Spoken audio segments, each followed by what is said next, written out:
All right, welcome in everyone. Ready to deep dive with us again. Today we're tackling Byung-Chul Han. Oh, always up for a good Han deep dive. And specifically, we're looking at his book The Expulsion of the Other, which Quite the title. yeah, it is, and I know from you listeners out there this is one you've been asking about. So, no time to waste. Let's just jump right in, huh? Sounds good to me.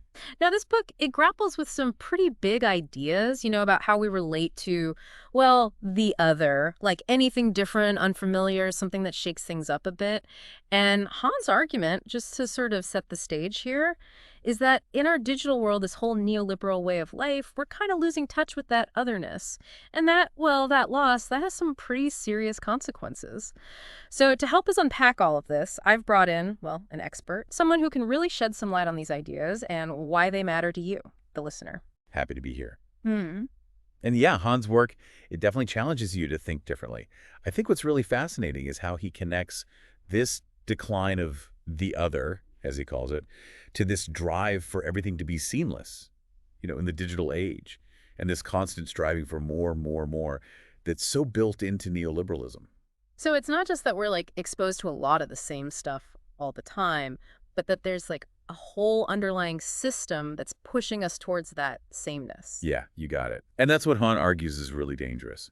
He actually links this to rising rates of depression and anxiety, Yeah. even to a kind of societal self-destruction in a way. Self-destruction. Whoa. Okay, that's intense. I mean, I can see how feeling overwhelmed or lost in a sea of sameness, that might make you feel down, anxious, sure. But self-destruction, how does that fit in? Well, what Han's saying is that when a system lacks that kind of contrasting force of the other, when everything's streamlined and optimized and efficient, it kind of turns inward, becomes self-destructive because there's nothing outside of itself to challenge it, to disrupt it. Okay. I'm starting to see how this connects to our world, the always-on, hyper-connected world we live in. I mean, we are constantly bombarded with information, stimulation, but are we really engaged? Or are we just numbing ourselves with more of the same? More of the same. I think that's a great question to ask yourself, and I think Han would say that's exactly what's happening. Think about binge watching, right? Hmm. It's not just about relaxing. It's about consuming the same until you're numb. Han sees this as a kind of comatose consumption, a way of avoiding engaging with anything that might be challenging or different.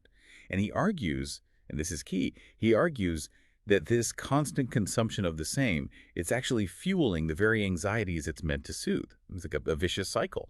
That is a really interesting way to look at it. It's not just about what we consume, but the way we consume it. Hmm. And this kind of brings us to another area where Han sees the same sort of taking over, globalization. He's not exactly a fan, is he? Not really, no. He sees globalization as this force that homogenizes everything, makes it all countable, quantifiable, and ultimately the same. He actually compares the global market to a war, argues that it creates casualties just like traditional warfare. Not literally, of course, but in terms of displacing people, causing economic hardship, erasing cultural differences. Whoa, okay. That is a pretty stark comparison. And it really makes you question a lot of the assumptions we have about globalization, right? As this force for good. Makes me think of Kant, actually. His idea of perpetual peace driven by this spirit of commerce. Like he thought trade, economic interdependence, that would lead to less conflict. Han seems to be saying, not so fast. Yeah, he really pushes back on that. He argues that, that peace that Kant envisioned, it's fragile, it's limited to what he calls the wellness zone, which is basically the wealthy developed nations. Globalization, for Han, creates this system where those in the wellness zone, they benefit, but often at the expense of those outside of it. Hmm. And that can lead to, well, more conflict, more instability. So, for those of us living in this wellness zone, then how does this global sameness, how does that actually play out in our lives? Like, what are the subtle ways it might be impacting us? Well, I think about the constant news cycle, right? Being aware of global events, economic shifts, political unrest, all happening all the time, all over the world. It creates this sense of anxiety about the future, a feeling that things are constantly in flux. And that can lead to this feeling of insecurity, instability, even in the wellness zone. I can see that. I mean, we are constantly bombarded with information about global events, and it is hard to escape that feeling that things are, well, maybe spiraling out of control. I'm wondering, could this also be contributing to the rise of nationalism, exclusionary ideologies? Are people retreating into smaller groups because the globalized world just feels too overwhelming, too unpredictable? That's a really sharp observation. I think when everything feels interchangeable, unfamiliar, it's natural to seek a sense of belonging, identity. And unfortunately, sometimes that can lead to a rejection of the other, a retreat into the perceived safety of the same. And that fuels the very ideologies that Han warns us about. That's a fascinating connection, but also kind of troubling.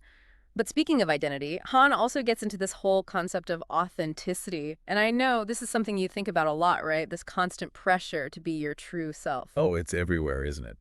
But what's so interesting is that Han actually critiques this obsession with authenticity, especially in its current form, the neoliberal version, and he sees it as this kind of performance, this pressure to produce and consume a unique self that ironically leads to more conformity. Wait, hold on. How can striving for individuality lead to conformity? That seems kind of counterintuitive. It does, but think about it. This constant pressure to be authentic, to stand out from the crowd, it makes us hyper aware of how others perceive us. So we're constantly comparing ourselves, trying to measure up to this idealized version of different. And that comparison, ironically, leads us all to strive for the same kind of unique self. So we end up being the same in our attempts to be different. Wow. Okay. Does he give any real world examples of this in action? He does. He analyzes, that animated film Anomalisa? Sure. He sees that as a powerful portrayal of this. It's about this man who feels alienated because everyone looks and sounds the same to him. And then he finds this woman who seems different, an anomaly. But eventually, even she starts to sound like everyone else. It's really poignant, this illustration of how the pressure to be authentic can lead to a deeper experience of the hell of the same, as he puts it. Okay, that's a little bleak. But I can see how this pressure to be authentic plays out in our lives. So how does this terror of authenticity, as Han calls it, how does that manifest for someone like you? What are the real world consequences of this relentless self-focus? Well, I think it can contribute to a lot of the issues we've been talking about, these feelings of emptiness, insecurity, and a sense of alienation from ourselves and others. Think about the selfie craze, for instance. People are constantly curating and presenting a certain version of themselves online. It's a performance of authenticity that can actually make those feelings of insecurity and self-doubt even worse. It's almost like we're losing the ability to just be ourselves, without this pressure to perform or to measure up to some external standard. So is there any way out of this hell of the same? Does Han offer any solutions? Or are we just, doomed to keep spiraling deeper into this cycle of self-destruction and alienation? He does offer a glimmer of hope, and it lies in rediscovering the other. But before we get into that, I think it's important to talk about the concept of thresholds. Because for Han, they represent this crucial way of encountering the other. Thresholds. Okay, that's an intriguing concept. And it seems really relevant today, right? Where everything's becoming so seamless and interconnected. Are we losing those thresholds, those moments that allow us to step outside of ourselves and encounter something truly different? That's exactly what Han is arguing. He believes that these thresholds, these moments of transition, of disruption, they're essential for encountering the other.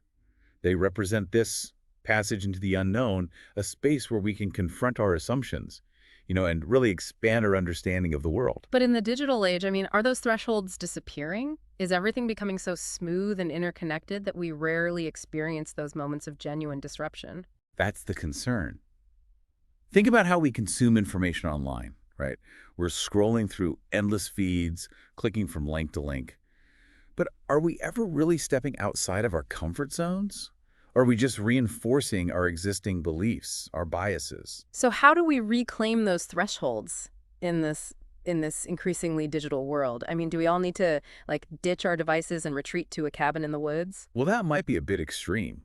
I think it's about finding ways to create those thresholds within our existing lives. It could be as simple as, putting down your phone for a few hours each day, engaging in activities that take you outside of your comfort zone, or seeking out experiences that force you to confront your assumptions, your biases. So it's about embracing those moments of discomfort, of uncertainty, seeing them as opportunities for growth, for self-discovery, rather than trying to avoid them. Exactly. It's in those moments of rupture, of encountering something that challenges our existing framework, that we truly open ourselves up to the other. And we begin to see the world in a new way. It's like shaking up the snur globe and allowing everything to settle in a different pattern. I like that. But there's another aspect of Han's analysis that I find really fascinating. His focus on the physicality of our encounters with the other, especially through the senses of sight and sound. That's a really important point. Han is deeply concerned about how the digital world, with its emphasis on disembodied communication, is impacting our ability to truly connect with the other. It's like we're losing that grain of experience, that texture, the nuance that comes from those face-to-face interactions, the feeling of being seen and heard as a whole person, not just processed as like data points. And that connects to his critique of the whole like culture. The like is the ultimate form of disembodied affirmation, right? It reduces these complex emotions, experiences to a single quantifiable metric. And in doing so, it flattens our interactions. It prevents genuine connection. It's almost like we're becoming allergic to the messiness, the unpredictability of real human interaction. We're retreating into these sanitized digital spaces where everything is filtered, controlled, and we're losing our capacity to engage with the other in all its complexity. That is exactly what Han is warning us about. He believes that true connection, the kind that nourishes us, that gives our lives meaning, can only happen when we're willing to embrace the other in all its complexity Huh. and challenge, even when it's uncomfortable or disruptive. So how do we do that? How do we reclaim those senses, particularly sight and sound, that Han sees as so crucial for encountering the other? I mean, That's a great question, and it's something we're going to explore in a lot more depth in the next part of our deep dive. We'll look at how Han draws on philosophy, literature, even film to understand the power of the gaze, the voice, and how those senses can help us rediscover the other in a world that's, well, increasingly dominated by the same. sounds fascinating. I'm really looking forward to digging into that with you. But before we wrap up this part of our deep dive, I want to leave you with something to think about. Where do you encounter the other in your own life? Is it a person, a place, a piece of art, maybe even a part of yourself that you tend to avoid? And how might you cultivate a deeper, more meaningful relationship with those aspects of your world, the ones that challenge your perspectives, your comfort zones? That's a fantastic question to reflect on. And remember, embracing the other, it's not always easy, Hmm. but it's in those moments of encounter, of stepping outside of ourselves, outside of our familiar routines, that we truly grow, that we expand our understanding of the world and our place in it. That's beautifully said. We'll be back soon to continue exploring Han's ideas and, of course, how they relate to you, the listener. But until then, keep listening, keep questioning, and keep embracing the other. Picking up where we left off, I think it's worth really looking at how digital communication shapes our relationship with the other. It's a complex landscape, full of contradictions. On one hand, we have access to more diverse voices and perspectives than ever before. But are we really engaging with those voices? Or are we just kind of skimming the surface? That is the question, isn't it? It's so easy to get caught in those filter bubbles, Yeah. surrounded by information that just reinforces what you already believe. Almost feels like, in a way, digital communication's making it easier to avoid the other, not embrace it. That's a key paradox that Han points out. We're hyper-connected, yet more and more isolated in our own little echo chambers. Think about social media, for example. It can be fantastic for connecting with friends, family, sharing news. But it can also become this breeding ground for confirmation bias, groupthink, where everyone just agrees with each other and any opposing viewpoints are shut down. It's like everyone's shouting their opinions into this void, but no one's really listening. And if someone does express a different view, whoa, watch out. Hostility, aggression. Not exactly a recipe for open dialogue, is it? Not really, no. And this brings us back to, Han's critique of the like culture. That little thumbs up, it might seem harmless enough, but it actually contributes to this problem, creates this false sense of consensus, where these really complex issues get reduced to these simple binary choices. Yeah. You're either with us or against us. Yeah, it's like we're losing the ability to think critically, to engage in respectful disagreement. Everything feels so polarized. To be fair to Han, though, I mean, he doesn't just focus on the negative aspects of digital communication, right? He does acknowledge some potential benefits, too. Oh, absolutely. He recognizes that digital platforms, they can facilitate connections across geographical boundaries, give a voice to those who might otherwise be marginalized or silenced. He even suggests that digital communication can foster new forms of community, solidarity, connecting people who share common interests or values. So it's not all doom and gloom, then. There's still hope for finding and connecting with the other in this digital realm. There is, definitely. But it takes, conscious effort. We need to be more intentional about who we connect with online, the content we consume, how we participate in digital conversations. So instead of kind of passively scrolling through our feeds, we need to actively seek out different perspectives, engage in meaningful dialogue, even when it's challenging or uncomfortable. But that's easier said than done, right? I mean, these algorithms are designed to keep us in our comfort zones. They feed us information that aligns with our existing beliefs. How do we break free from that? Yeah, it's a challenge for sure. But there are things you can do. You can, for example, consciously diversify your online networks. Mm. Make an effort to follow individuals, organizations that represent a range of viewpoints, even ones you might not initially agree with. So it's about being like a curator of our own digital experience, being selective about what we expose ourselves to, making sure we're not just stuck in that echo chamber. Exactly. And you can also seek out online forums, communities that foster respectful debate, discussion. There are spaces online where people are genuinely interested in engaging with different viewpoints, having thoughtful conversations. Those are some great practical tips. I want to shift gears a bit, though. Han also talks about how digital communication can negatively impact our relationship with our own bodies. He uses terms like self-alienation, even suggests that our obsession with digital devices is leading to, like, a loss of physical sensation. What does he mean by that? It's a fascinating aspect of his work, really.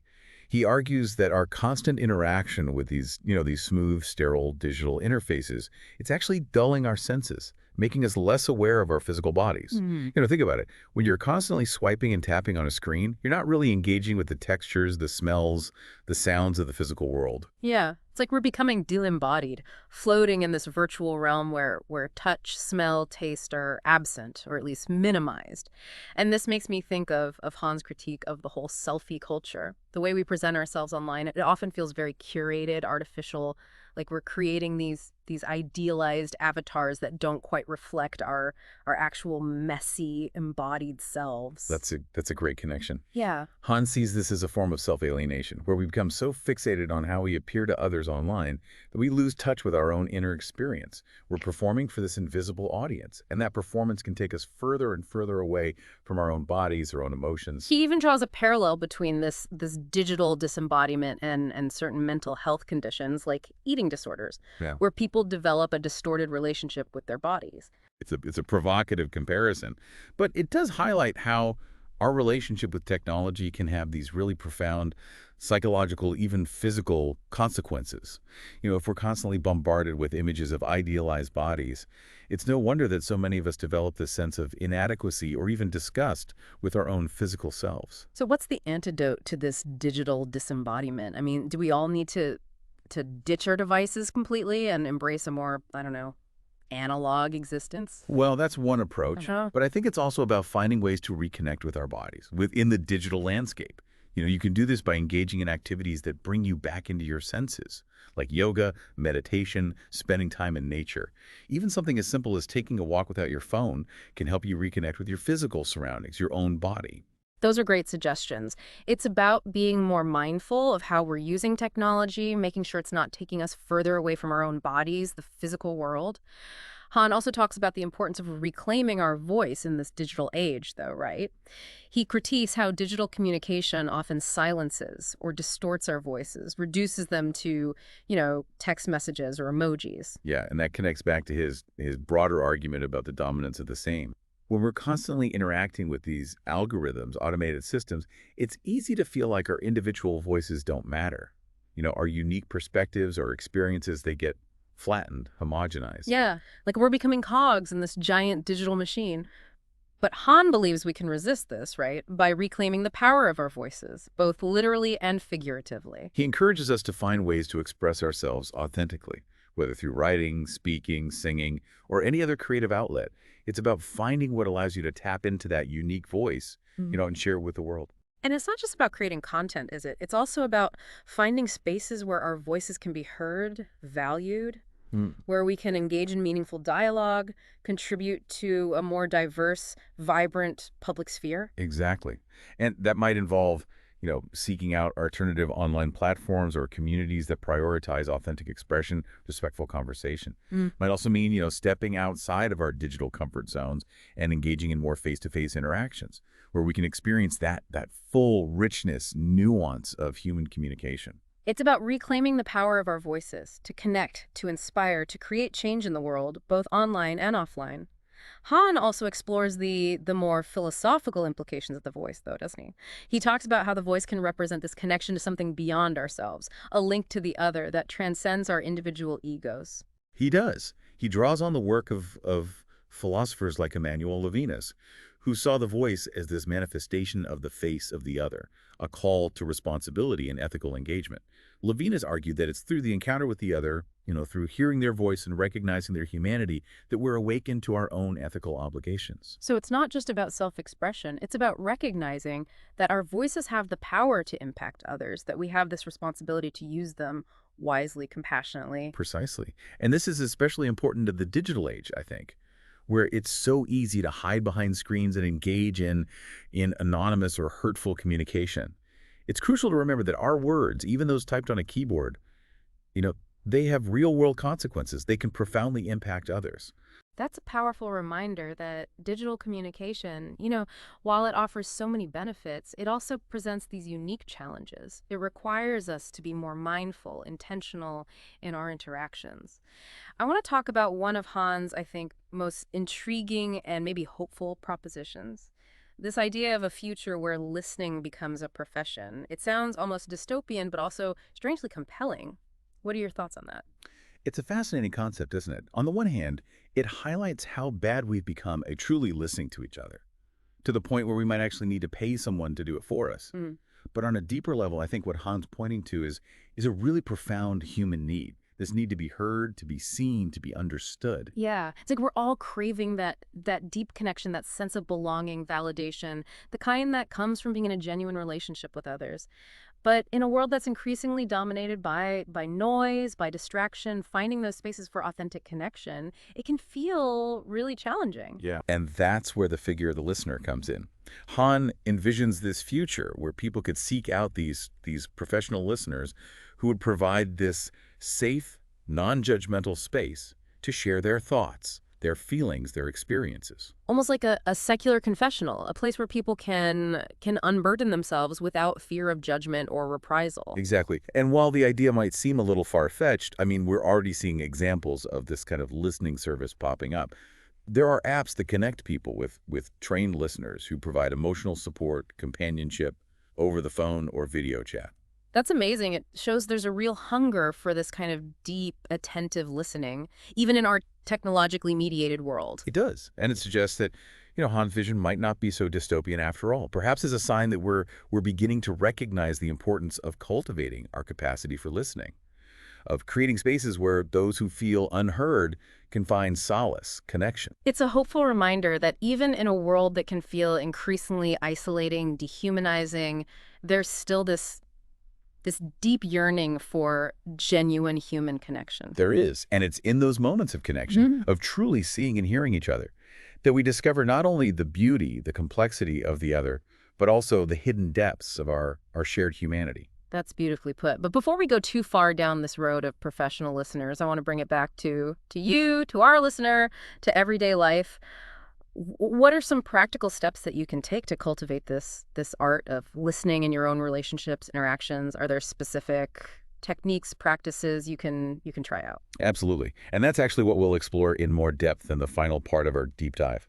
We'll look at the qualities of a good listener, the challenges of listening in a world full of distractions, and some strategies for creating more mindful, meaningful conversations in your daily life. That sounds great. I'm really looking forward to continuing this conversation and discovering how we can all become better listeners, more attuned to the voices of the other all around us.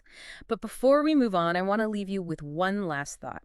In a world that's constantly telling you to speak up, to make your voice heard, remember that sometimes the most powerful thing you can do is to simply listen. We've been talking about Byung-Chul Han's ideas on the other and how digital communication can impact our ability to truly connect. Now, you mentioned that we delve into the art of listening itself.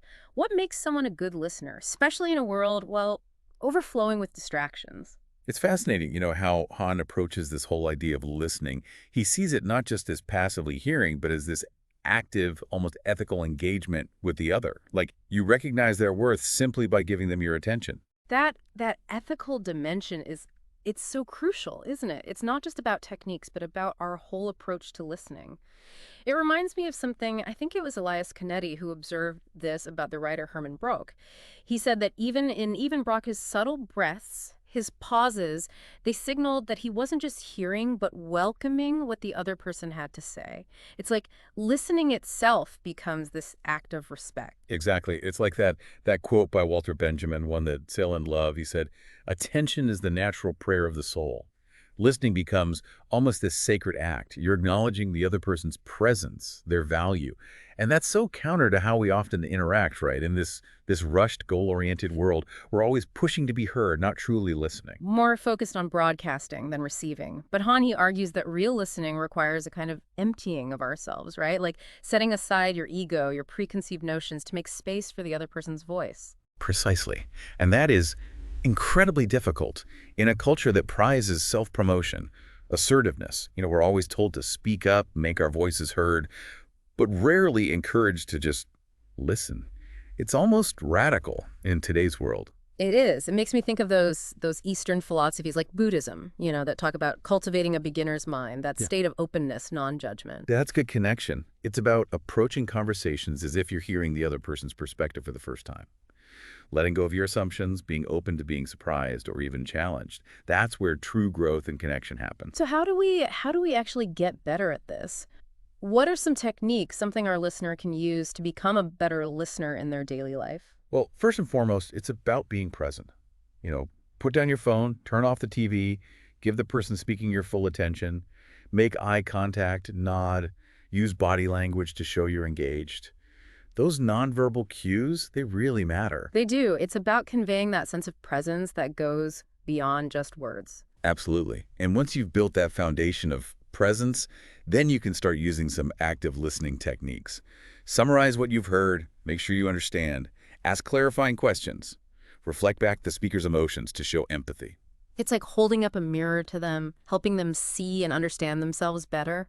But it's more than just repeating their words, right? You're not parroting them, you're really engaging with their message, trying to grasp not just the what, but the why. It requires, emotional intelligence, tuning into their feelings, motivations, being aware of your own biases so they don't distort your understanding. It's like we need to be, I don't know, archaeologists of the conversation, Sure. carefully uncovering those layers of meaning. I love that. Yeah. And remember, listening, it's not about fixing problems. It's about creating a space where the other person feels heard, understood, validated. It's about offering a kind of sanctuary, where they can safely express their authentic selves without that fear of judgment. But all of this is easier said than done, right? Especially in a world full of distractions. Our attention spans they're shrinking. How do we stay present when our minds are pulled in a million directions? It's a real struggle, but there are ways to, strengthen those listening muscles, so to speak. One simple practice is just to notice when your mind wanders and then gently guide it back to the conversation. Don't get down on yourself for getting distracted. Just acknowledge it and refocus. Mindfulness meditation can also help, train your attention. So it's about training our minds to be more present, less reactive to all those distractions. But it's not just individual effort, is it? I mean, we need a culture that values listening, that provides spaces where people feel safe to speak openly. Absolutely. We need to move beyond this culture of interrupting, one-upping, and create environments where listening is prioritized, celebrated. That's so important. Fostering that mutual respect where everyone feels valued, heard, regardless of their background or beliefs. And let's not forget the power of silence, too. Han talks about silence as a form of listening, creating space for the other person's voice to emerge. We don't always need to fill the space with words. Silence is so undervalued, isn't it? But it can be incredibly powerful. It allows us to process what we've heard, connect with our own inner experience, create this sense of intimacy, shared understanding. Like pressing pause on the world and just being present with the other person. Exactly. And that's often where true connection happens, in those moments of shared silence, where we let go of the need to control, to impress, and just allow ourselves to be moved by the presence of the other. It's about creating a space for something deeper to emerge, a connection that goes beyond words. And that's the true gift of listening, isn't it? It allows us to connect with the other on this profound transformative level, expanding our understanding of ourselves and the world. So as we wrap up this deep dive into Han's ideas, What are the key takeaways here? What are some things our listener can do to cultivate a deeper relationship with the other? Remember that the other is not something to be feared, but embraced. It's a source of growth, enrichment. Shift your focus outward. Open your mind to the vast array of perspectives, beyond your own, and cultivate that art of listening. Be present in your interactions. Create spaces where diverse voices can be heard. And reclaim your senses, engage with the world in a more embodied, authentic way. It's about recognizing our interconnectedness, understanding that our well-being is tied to the well-being of others. It's a beautiful vision, and it starts with each of us. It does. It starts with being willing to step outside of our comfort zones, embrace the other, and listen with open hearts and minds. So, to our listener, we leave you with this. What small act of listening can you offer today? It could be to a loved one, a stranger, even to yourself. Remember, listening is a gift, a gesture of kindness that can ripple outward and create a more connected, compassionate world. Thank you for joining us on this deep dive into the world of Byung-Chul Han.